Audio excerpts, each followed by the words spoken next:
Hong awignam hastu namasidam mugi hayu rahayu sedaya sagung dumadi. Heneng hening awas eling kanthi Bismillahirrahmanirrahim anebut asmaning Gusti ingkang Maha Welas Tur Maha Asih. Andadosaken hening sasanti niskala sasanti rahayu sagung dumadi mugi rahayu ingkang samya makarya rahayu ugi ingkang samya pinanggih.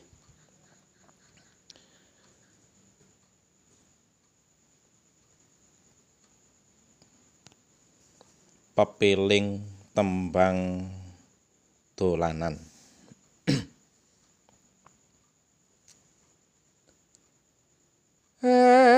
Daya teka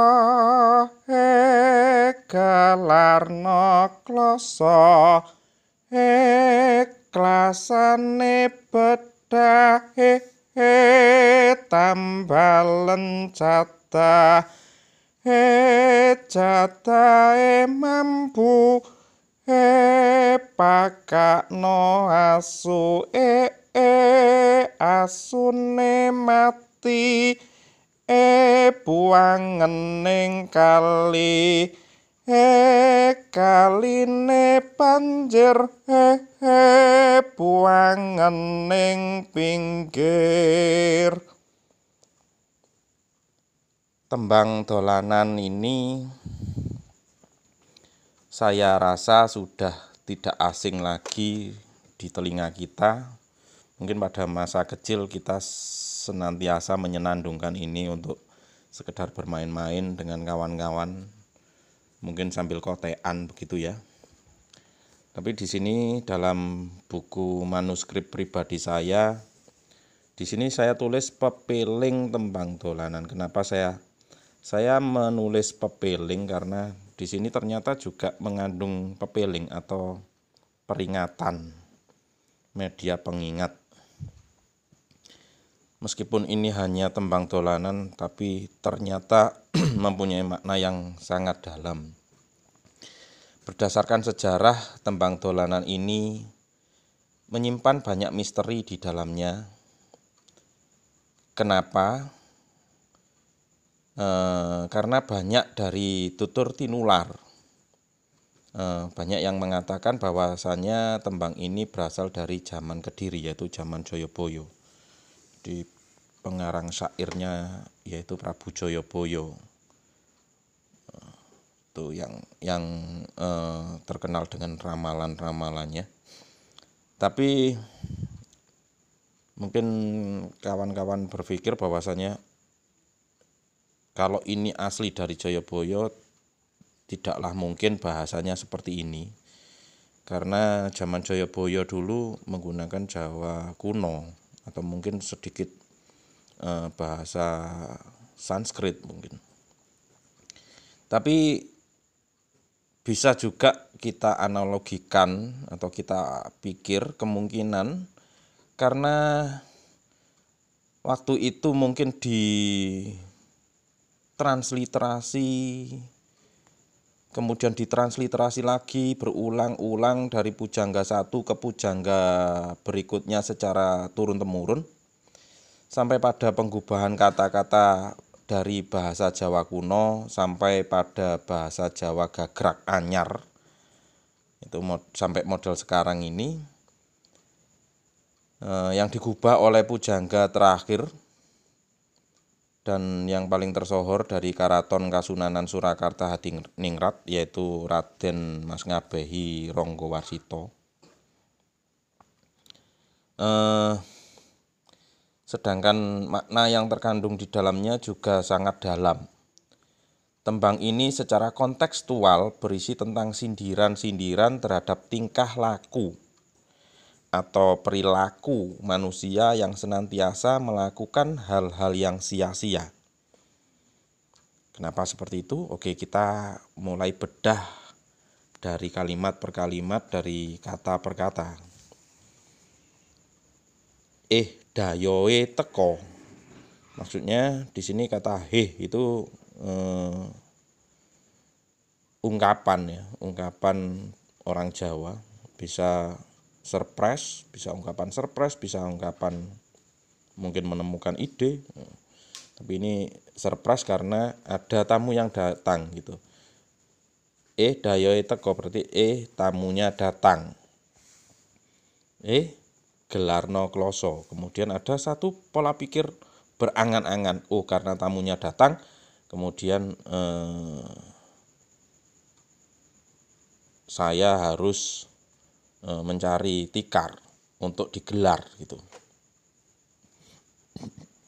Nah, kemudian di sini surprise lagi. Klosone bedah. Nah, ternyata setelah dilihat klosone bedah, maksudnya tikarnya rusak. Kemudian berangan-angan lagi menemukan seolah-olah ini ide, tapi ini aslinya angan-angan.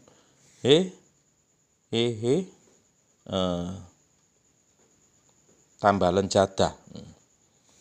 Ada pola pikir, ada angan-angan, ini baiknya ditambal jadah. Jadah itu kue tradisional Jawa yang berasal dari ketan.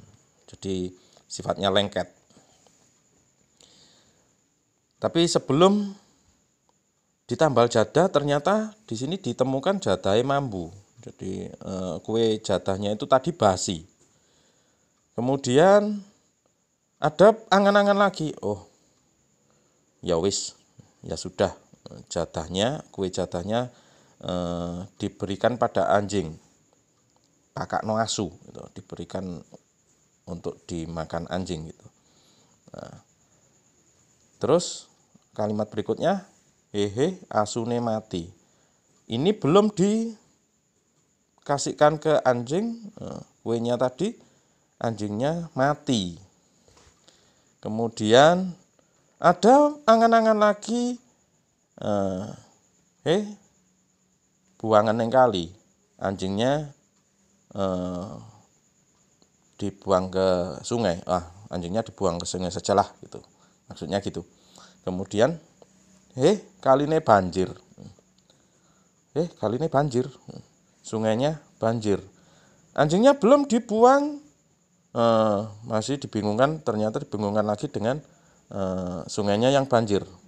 Yang akhirnya putus asa orangnya itu, akhirnya asunya atau anjingnya itu tadi dibuang ke pinggiran, buangan yang pinggir gitu. Oke. Nah, kontekstualnya mungkin seperti ini. Tujuan hidup manusia itu sangkan paraning dumadi lahir urip pati, itu konsepnya innalillahi wa inna ilaihi rajiun. Jadi asal dari Tuhan, mestinya kembali kepada Tuhan. Karena banyak sekali angan-angan akhirnya menyesatkan. Seperti itu. Seolah sia-sia hidupnya. Ada lagi kalau untuk perjalanan hidup ini, setiap orang pasti akan menemukan wahyunya masing-masing. Wahyu ini digambarkan dengan dayoh atau tamu. Nah, semestinya orang harus konsisten, harus istiqomah untuk menghadapkan diri, untuk mempersiapkan diri menerima wahyu ini. Yaitu dengan menggelar tikar atau menggelar diri. Mestinya harus menggelar diri, membersihkan diri dan sebagainya. Tapi di sini merasa bahwasanya dirinya sendiri dirusak sendiri, dibedah. Kemudian ada pola pikir atau ada angan-angan untuk menambal jadah. Tambal kue jadah, ditambal kue jadah saja. Nah, tapi jadahnya belum apa-apa sudah basi. Akhirnya angan-angan itu tadi semakin menjauhkan diri dari konsep pewahyuan tadi. Kemudian karena jadahnya basi, akhirnya ada angan-angan lagi untuk diberikan kepada anjing. Dan di sini anjingnya belum dikasih makan ini, anjingnya mati. Gitu. Kemudian ada angan-angan lagi untuk membuang anjing itu ke sungai. Tapi belum dibuang ke sungai, dilihatnya sungai itu banjir. Yang akhirnya seseorang tersebut putus asa dan menaruhnya di pinggiran. Seperti itu.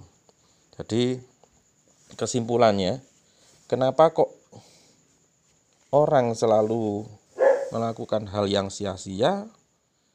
Ya karena senantiasa berangan-angan yang akhirnya angan-angan tersebut semakin menjauhkan diri kita dari tujuan awal kita. Nah, seperti itu pepelingnya atau peringatannya. Semoga kita tidak melakukan hal yang seperti ini.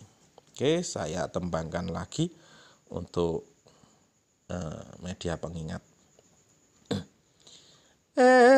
Daya teka gelarno kloso klosone pedah tambalen cata catae mambu pakakno asu asune mati buangen ning kali kaline banjir buangen ning pinggir dayae teka gelarno kloso klosane pedah tambalen cata catae mambu pakakno asu